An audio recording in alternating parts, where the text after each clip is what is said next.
In this session, we are going to find out the center of mass of a semicircular wire. So let's look at this. There is a semicircular wire like this, and we have to find out where is the center of mass of this. So basically, you can see that if I draw a vertical here from the center, then you can see that this is symmetric, right? About this line, this semicircular ring is symmetric, right? So that means the center of mass must be lying somewhere on this line. Okay, somewhere on this line there will be center of mass, right? But at what height from this point? Let's say it is a origin. Okay, from what height, at what height from this point or this horizontal will the center of mass will lie, right? That is the question. So let's look at how to solve this question. So before we solve this, let's understand what is the center of mass of a circular wire. If there is a circular wire, then the center of mass will be at the center, right? If you do this, if you can see by symmetry, you can see that there is equal upper half and equal lower half on this line, about this line, and there is a equal halves about this line also. So intersection of these two lines will give you center of mass, which is at the center. But this is not the case for the semicircular wire. I cannot say the semicircular wire's center of mass is at this point, right? Not at the center, because below this line, horizontal line, there is no mass. So it should be lying somewhere up, that is above, right? Let's look at how to calculate that. So what we will do, basically, we know the center of mass formula. Basically, now we have to find out in the y direction. So this is x direction and this is y coordinate, y axis. Now ycom can be written as integral y dm divided by integral dm. Now what we will do here is that we will take this mass per unit length as constant. Let's say the radius of this semicircular wire is r, right? Now the mass per unit length is lambda, and let's say the mass of this semicircular wire is m. So this will be m upon pi r. This will mean not 2 pi r because this is the semicircle, right? So it will be pi r.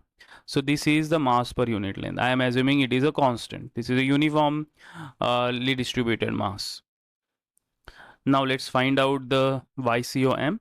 So how will we do that? First of all, let's take a small element. Okay, let's say take a small element of mass dm here. Now this mass dm is at a certain height. Let's say it is at a y height. Okay, it is at a y height from this horizontal. Okay, now I can draw a radius here as r. Okay, and we can see if I take this radius and turn it by certain angle, small angle, that will be, why it is a small angle? Because, okay, let me draw it again. This is the radius, so I'm turning it by a small angle. Let's say this is d theta. Okay, that's why this is dm, small mass element, right? So now we can say that lambda is equal to dm by dl.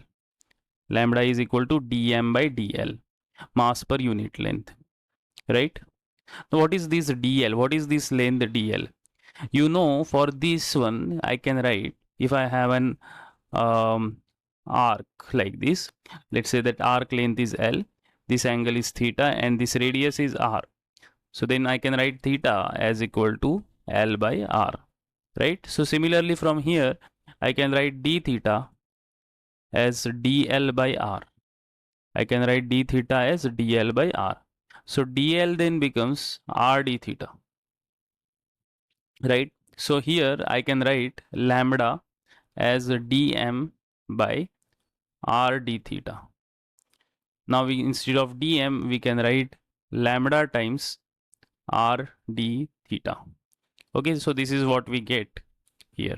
Now we have to find out ycom basically. So ycom, if I put this in this equation of integral y dm, what we will get? So integral, basically what is y? why you can see from here, if this is angle theta, okay, basically this is angle theta and this is moved by d theta. So what is the y? Y will be r sine theta. See, r cos theta will be this length and r sine theta will be this height. This height will be r sine theta. Correct? So instead of y, I can write r sine theta. So here I am writing y dm, integral dm. Instead of y, I am writing r sine theta. And instead of dm, what I will write? Lambda times r d theta. Lambda times r d theta divided by integral of mass. Now integral of mass is basically total mass, that is m. So let me write it over here, m.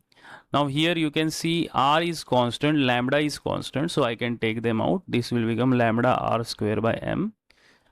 This is sine theta d theta, right? Okay. Now what are the limits of theta? So the limits of theta will be, it will start from here and you will end up till here. So theta will start from 0 to 180. Theta will start from 0 to 180. So here I can write lambda r square by m. This is 0 to 180 sine theta d theta. Correct? So this will become lambda r square by m. Integral of sine theta will be cos theta with a minus sign. So this is 180, this is 0. Right? So this is lambda will be m upon pi r. Lambda is m by pi r. This is m into r square. So this is minus cos of 180. Minus cos of 180. Cos of 180 is minus 1. So this is 1 plus cos of 0, which is 1. So this will become, this m and m will get cancelled. This r and r will get cancelled. This will become 2r by pi. So here the center of mass height is 2r by pi. You can see from here. So the center of mass height is 2r by pi. Okay. So at this height, the center of mass will be somewhere here. Somewhere here. So that is, the height is 2r by pi. So that's how to locate the center of mass of semicircular wire.